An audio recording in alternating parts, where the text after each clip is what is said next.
9/9/13, September 9th, 2013. Welcome aboard to another live edition of Fire Your MD. Now, tonight's webinar, we're having a webinar tonight. You know we're having a webinar tonight. It is Essential Fatty Acids and everything you needed to know about essential fatty acid supplementation. It is only available to Dr. Glidden Insiders, only available to people who are smart enough to have secured an online subscription to my online health recovery membership service, which you can do right now if you're listening to the radio show, and you can show up for tonight's webinar.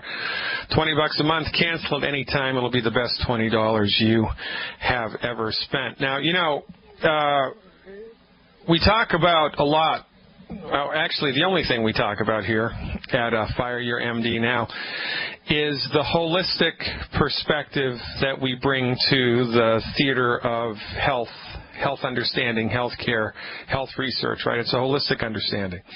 And the fundamental difference between what we do and what MDs do is that we're trained in a holistic methodology, and MDs are trained in a reductionistic methodology, and there's a great deal of difference between the two methodologies. Holistic medicine is a mind-body medicine. Holistic medicine argues that the human body is a complex system of interrelated parts,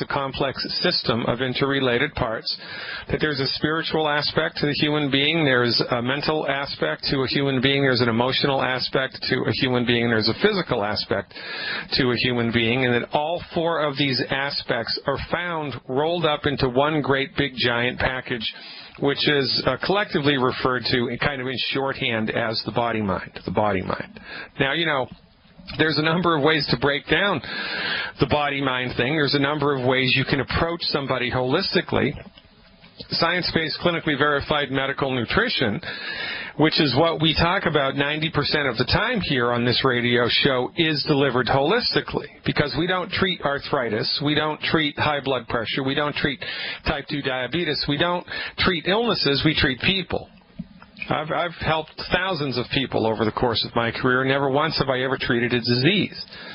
MDs treat disease all the time because they've thrown the baby out with the bathwater. They have separated the person from the illness. And so, you know, they deliver pharmaceutical treatments, the intention of which is to upregulate or downregulate your metabolism, to force a biochemical pathway this way to relieve the inflammation in the gallbladder or wherever the seat of the problem is, right? They try to manipulate the biochemistry of the body. We don't. We believe that the human body has a God-given ability to fix itself, that the human body is endowed with a soul force, right? Whatever it was that existed before you were born, and whatever religious denomination you're a member of, the fundamental belief is that there is an aspect of you which persists after the body dies, right?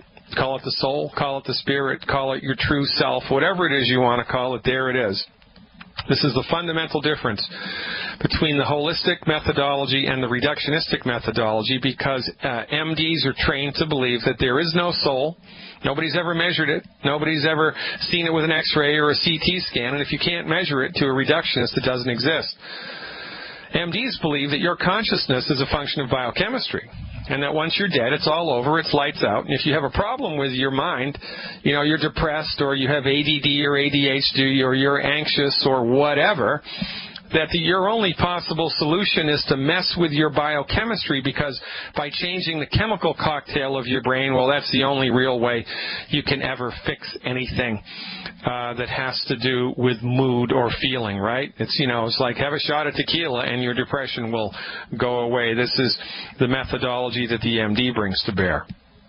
Now, most of the time on this radio program, I talk about the holistic delivery of nutrients, right? It's the holistic delivery of nutritional supplements, the way to holistically, with science-based, clinically verified medical nutrition, support and promote the body's ability to fix itself. But on today's program, I have a very special guest, and we are going to take it to another level here today in the entire first hour. I'm going to be speaking to Erica Duffy. Check it out, ErikaDuffy.com, ErikaDuffy.com. We're going to be talking in depth today in the first hour about the subconscious mind, the relationship between spirit and body, and metaphysical stuff like that. But this is grounded in reality, folks. This is not some hocus-pocus theoretical stuff, right? I mean, for goodness sake, if you're a Buddhist, you believe this thing. If you're a born-again Christian, you believe this thing. If you're a Muslim, you believe this thing. And who knows, right?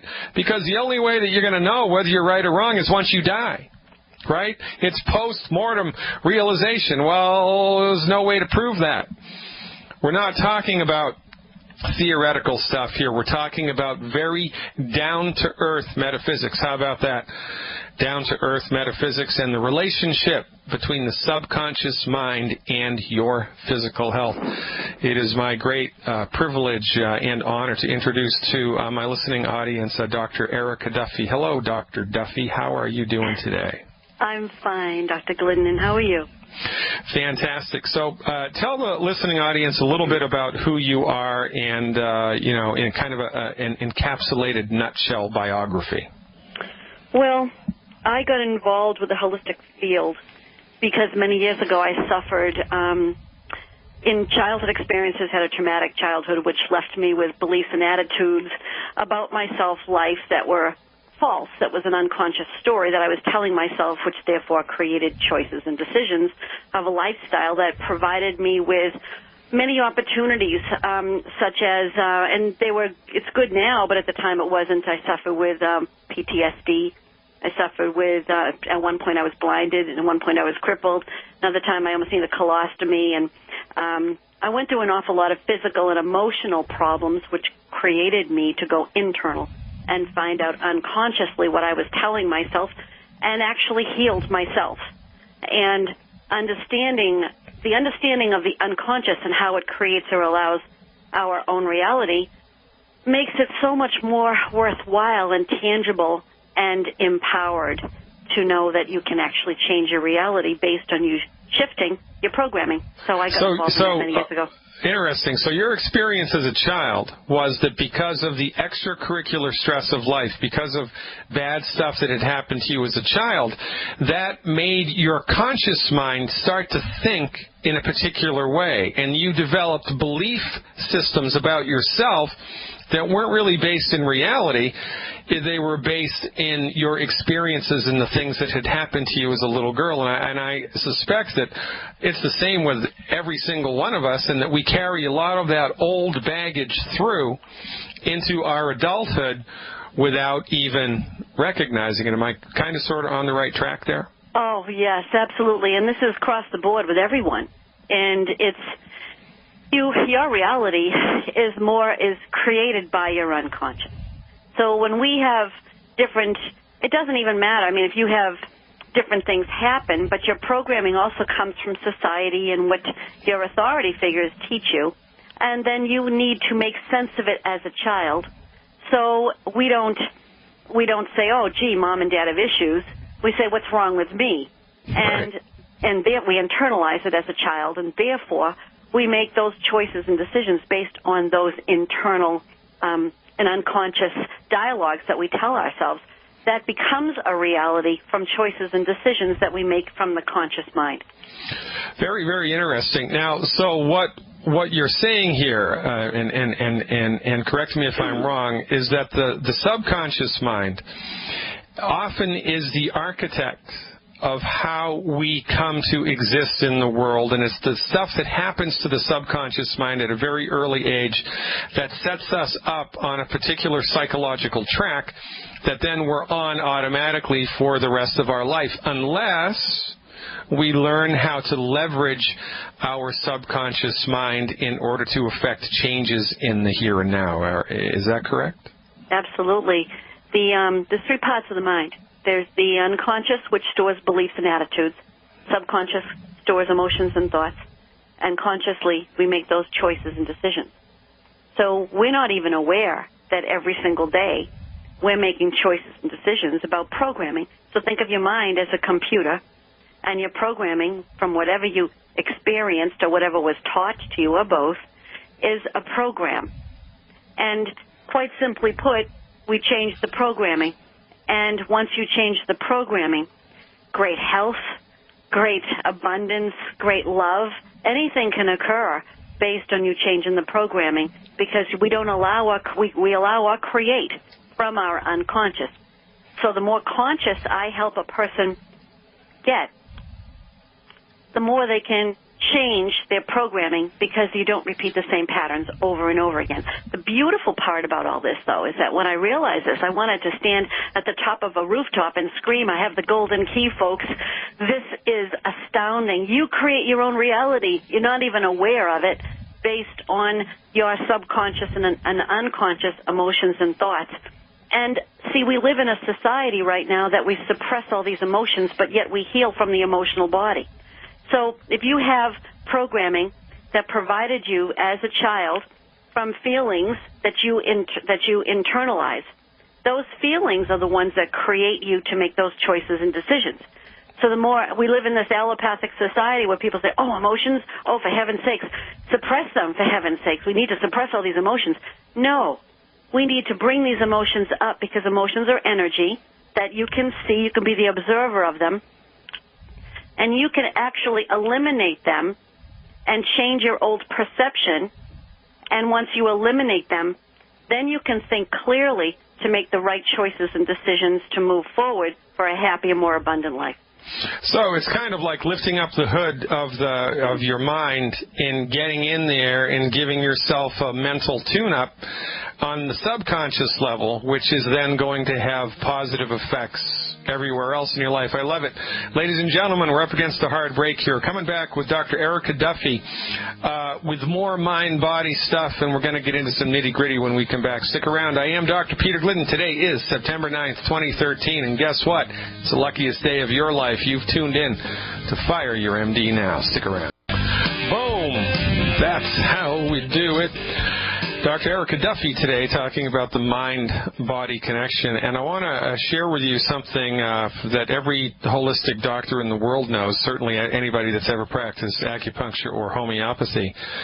You know, frequently, I'll give you an example. This is a very specific example about an experience that I had with a patient. I'm treating an adult for asthma. This must have been 15, 18 years ago. And there was a little bit of nutrition that was involved. We were giving essential fatty acid supplementation and some multiple vitamins, and cleaned up the diet a little bit. And the breathing got better, but there still wasn't any. We hadn't really taken care of the asthma at all. Maybe a 10%, 15% reduction. So I did a homeopathic workup, and I delivered a homeopathic medicine to the person. And within 72 hours of taking daily doses of the homeopathic medicine, they just spontaneously started to cry. They didn't know why.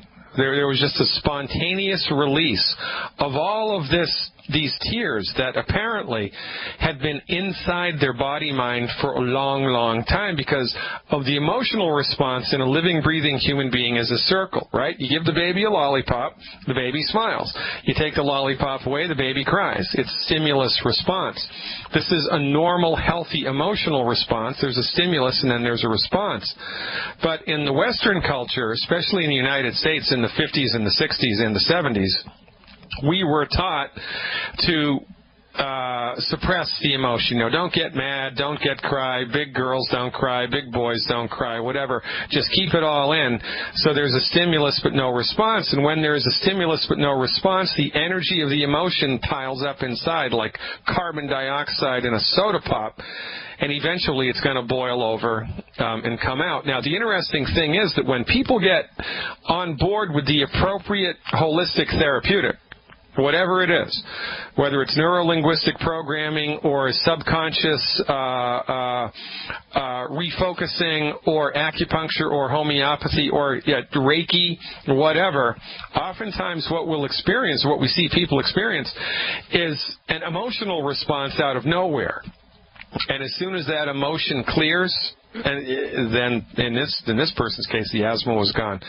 We see this over and over and over and over again, and this really speaks to the wonderful relationship between the emotional body and the physical body and the mental body that the MDs are 100% unaware of. Talking with Dr. Erica Duffy about her experience with all of this. Now, aren't you, Dr. Duffy? Don't you appear in one of Wayne Dyer's books? Well, I did. I was co-authored with Deepak Chopra and Dr. Wayne Dyer in a couple of books, and amongst other wonderful people and their stories.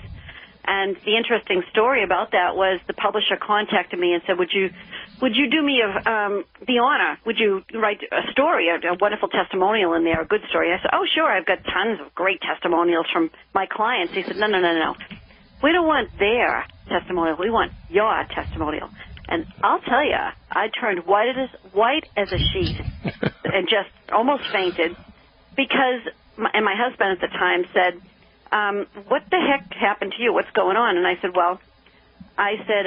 if I write this, I said, I'm going to be in deep trouble. So that part of my unconscious, the fear, remember, emotion is just energy. But the old unconscious parts of myself that were younger, the younger kid, the infant, toddler, child, adolescent, teenager, young adult, what came up for me was all of my emotion of my training when I was a child, and that emotion was going to keep me from stopping, from moving forward. Right. And as soon as I recognized it, he said, what are you going to do? I said, I'm going to write the story. Well, most people, they would have not recognized that, and they would have given into the fear, or, they would have gotten into some type of avoidant behavior, like street drugs or prescription meds or alcohol or whatever. People do a lot of things to avoid feeling, right? We do a lot of things to avoid feeling. It's a fascinating subject here, and really I think we need to have a conversation about it more. We have just a minute left in this segment. And when we come back, ladies and gentlemen, I really want to get into some hands-on, pragmatic examples of what folks can do in order to recognize what's going on with their behavior patterns. And then I want to specifically know from Dr. Duffy what she does pragmatically to help people on one-on-one basis to reprogram their body-mind. Because I got to tell you, folks, your body needs the essential nutrients. You need to stop eating food that's coming up the works. And you also need to give your subconscious mind a break. Let the healing begin from the inside to the out. I'm Dr. Peter Glidden. This is Fire Your MD Now. Coming back with Dr. Duffy after these words. Stick around. And we're back, ladies and gentlemen. Dr. Peter Glidden here, your steadfast advocate for health, talking about the relationship between the unconscious, the subconscious, and the conscious mind with Dr. Erica Duffy. Now, Dr. Duffy, what is it that you specifically do with people on a one-on-one basis? And is there stuff people sitting at home can do in order to kind of help open up their minds and get rid of this mental clutter, then this emotional clutter, then this subconscious stuff that's holding us back? Absolutely. One thing, when I see a client and let's just say someone has, they suffer with migraines, for instance, the way I look at a person is, number one, as you mentioned before so eloquently, we have an emotional, mental, physical, and spiritual body. We're all one. So when something happens to the physical body, 9 out of 10 times, the unconscious is the contributor. So if she's suffering or he's suffering with migraines, then that's the physical body is the one thing where you have to pay attention to. People don't pay attention to what their feelings are saying, but they'll pay attention to what their body is saying. So hence, you walk into a medical doctor and he'll say, well, okay, take this pill or take that pill for whatever. It's a Band-Aid. When I look at a person, I'll say, okay, well, let's try to understand what your physical body is telling you. So I address with them and do a series of questions regarding what their life is like now versus what it was like as a child, and we follow the patterns. So I teach them to recognize the patterns, and I teach them it's like opening up a storybook about themselves and what makes them tick. And then once we get connected to that unconscious part, that is stating something that they're unaware of, the physical bodies can heal. So it's really profound, and miracles take place all the time. One thing I can let people know is, okay, how many listening in have had experiences where you overreact? Well, an overreaction is exactly that. You are overreacting. So usually you're getting triggered, and it's something from the past or a fear of the future. And I always tell my clients, think of the last time you overreacted, and in an instant ask yourself this question, and don't think about it. Just say the first thing that comes to your mind. How old were you feeling? And I will guarantee that you are not in the present moment, you weren't in the present moment, and that whatever occurred, you are replaying an old tape that you were unconsciously aware of. So I help the person identify what's the story they're telling themselves about something that happened a long time ago that's playing an old tape. And then I teach them how to go into their own unconscious. So in other words, through hypnosis, I teach them self-hypnosis on how to go in and get reconnected to that part so that they can rescue themselves and their perception alters.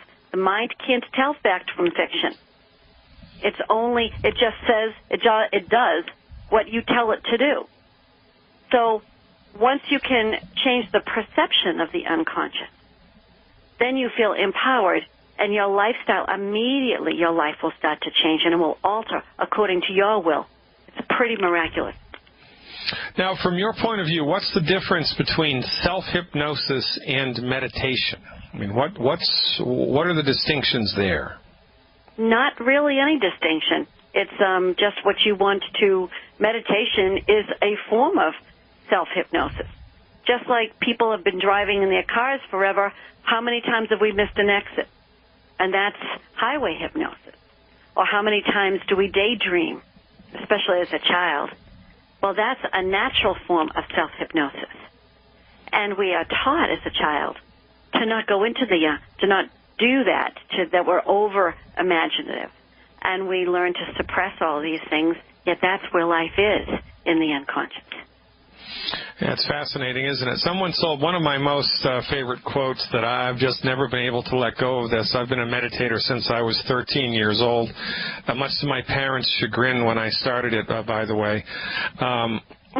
One of my most favorite quotes regarding meditation and the state of the conscious mind is that worry, which everybody does in the United States all the time, worry is meditation on the stuff that you don't want to happen, right? Mm-hmm. Yes. I mean, that's what it is. We worry about stuff, and we worry about stuff, and we worry about stuff.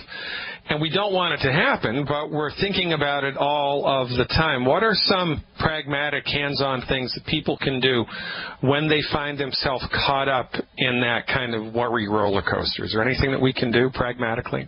Yes, immediately. You can recognize immediately that you are worrying about something that you're fearing. And fear is false evidence appearing real. And, like I like to say, and once you become aware that you're worrying, you can actually just say stop and turn your attention over to something that makes you feel better. Because people don't understand, you make things worse when you worry about something because you're giving attention to it, you're giving energy to it, and making it stronger. That's why when someone's in a pattern, and it's over and over and over, like a failed marriage over and over and over again, or the wrong type of job, or the same type of thing, it's because they're in a pattern that they're unaware of. So once you become aware of an emotion that doesn't feel good, you can say, stop. Well, what do I want to feel? What's the best thing that can happen instead of what's the worst thing that can happen? Because they both exist simultaneously. So turn your attention over what can happen that will make you feel better. And let go of that stress that's worrying you. Well, all right. So let's break this down into a real nuts and bolts situation. You know, the economy isn't that great now, and a couple of years ago it was much worse. And a lot of people were upside down in their mortgages, and of course, a lot of people are worrying about, oh my God, how am I going to make the next mortgage payment? So what would your advice to someone who's lying in bed at night and they can't get to sleep because the monkey mind is worrying about where the money's going to come from for the next mortgage payment? What would you tell that person to do?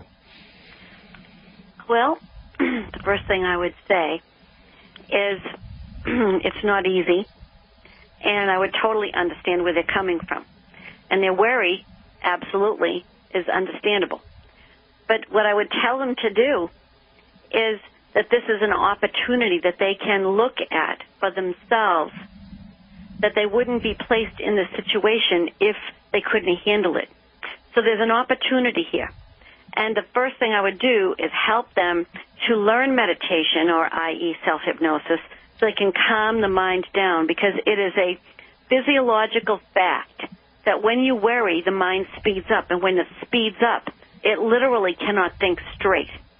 You can't have clarity on what you can do to get out of a situation if you're worrying all the time. So the very first thing you have to do is slow the brain down. So when you slow the brain waves down, the clarity will be there. So if someone's lying in bed and they're worrying constantly, I would suggest to them that they need to slow their brain down. And first, they say, well, how do I do that? Well, the first step is to be willing to do it. And the first thing you say is, okay, if I'm going through this, then there must be some way to get out of it. Something good must be happening besides something that feels so unpleasant. And when you stay focused on there's got to be something good, there's got to be something good, and you slow the brain waves down, you will get instant clarity 100% of the time of different things that you can do that will get you out of this mess. That's fascinating. So the basic fundamental supposition here, and now, so what where we're sticking our big toe now is in the waters of spirituality and help and assistance from the metaphysical zones of life, right? That there's knowledge that's available to us, there's awareness that's available to us, there's information that's available to us from beyond that we have access to if we calm the mind down and kind of open the doors inside our mind to let that guidance in. Is that correct? Absolutely, 100% correct.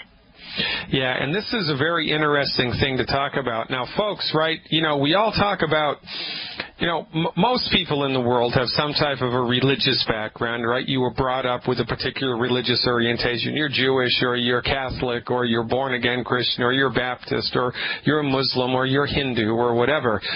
And really, I was very, very close to becoming a Catholic priest when I was a little boy. I was very moved by spirit. And for most people, the relationship between themselves and God, and whatever that is for them, is something that's intangible. It's something that's way in the future. It's something, it's only going to happen after death, right?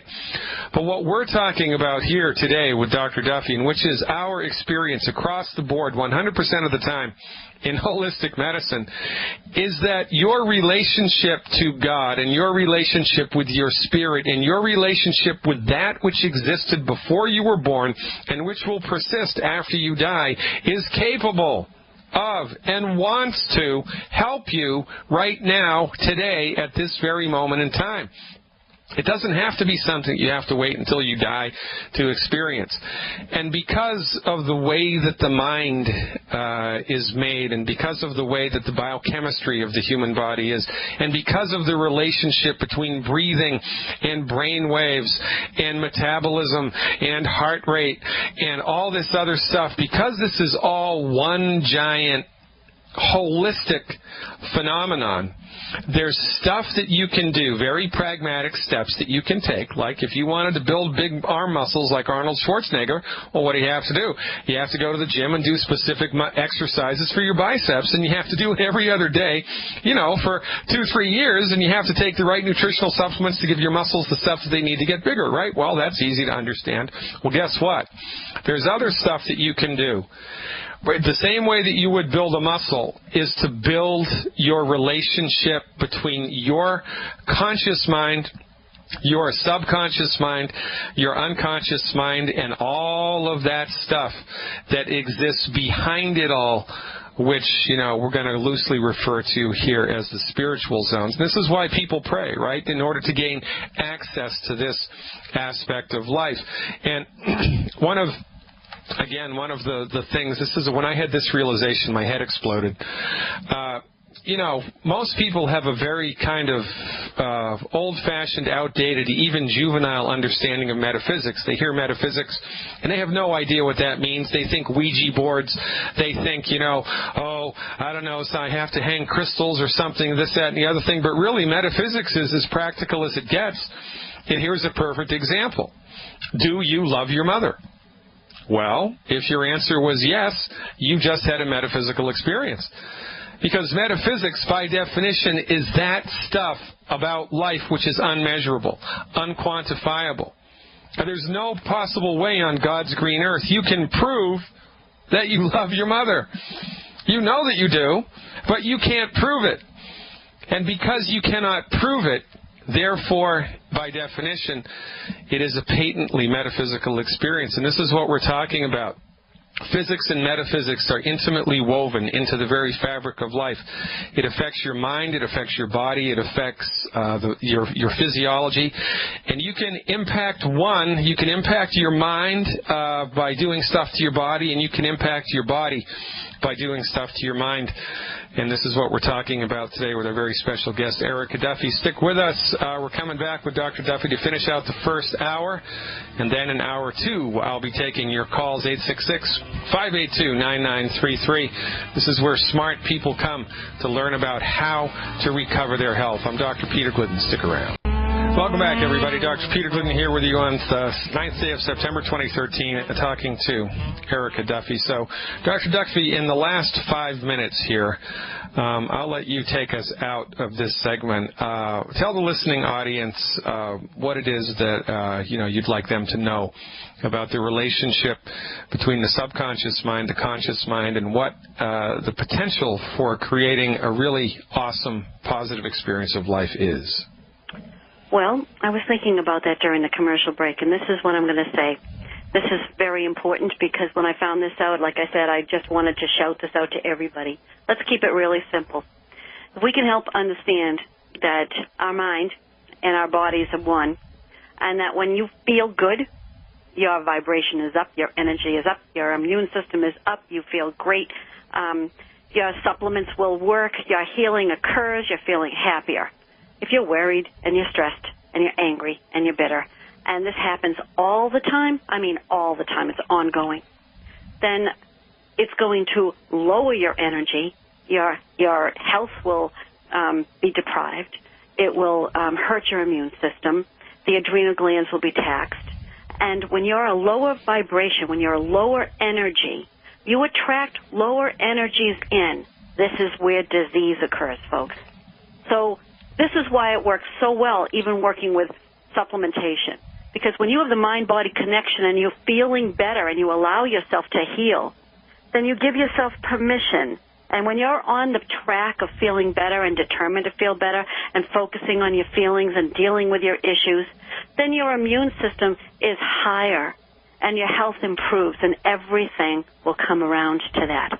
So this is why it's so very, very important to monitor ourselves and to work on our old unconscious issues that drag us down unconsciously so that we can improve them on a daily basis and feel that much better, because everybody deserves a happy, healthy, abundant life. But we are all responsible for that. As human beings, we've learned to blame everything outside of ourselves. Life doesn't come at you, it comes from you. And if everyone can understand this and take responsibility, then we will be healthier, happier, and change that much quicker. Patterns will stop from generation to generation. Abuse, alcoholism, unhappiness, bad relationships, poor finances. Everything stops when we change ourselves first, and everything will alter based on that knowledge. Well, it's like the old saw, isn't it, that if you want to see, if you want to really know what a man or a woman thinks about and what a man or a woman is really like, just look at their life. Because what we think about either consciously or unconsciously, is what manifests the world around us. And you can tell a person, the character of a person, by looking at the world that they've created around them. Ladies and gentlemen, there is a wonderful resource available to you. And it doesn't cost anything. There's no BV in it. There's no QV in it. You don't have to become a Longevity member. You don't have to go to the health food store. You don't have to change your diet. All you have to do is develop a relationship with your inner world. It's right there. It's right there for the asking. Please visit Dr. Erica Duffy's website for more information. That's ERIKADUFFY. That's ERIKADUFFY.com. Knowledge is power, folks. And in this conversation, we're taking it one step a little bit deeper, because the human being, we are spiritual beings having a physical experience. We're spiritual beings having a physical experience. And when you can leverage that part of your body-mind in real time, I tell you what, everything starts to change. Dr. Duffy, I appreciate everything that you're doing in the world. Keep up the good work. It's been a pleasure having you with me today. Thank you for having me on. Always a pleasure. Ladies and gentlemen, in the second hour, we're going to be taking your phone calls, 866-582-9933. That's 866-582-9933. And if you're listening to the podcast and would like information from a living, breathing human being, 855-347-3696. Don't forget to check out the website of our guest one more time, ERIKADUFFY.com, EricaDuffy.com. Check it out. I'm Dr. Peter Glidden, coming back in the second hour after these words. Stick around.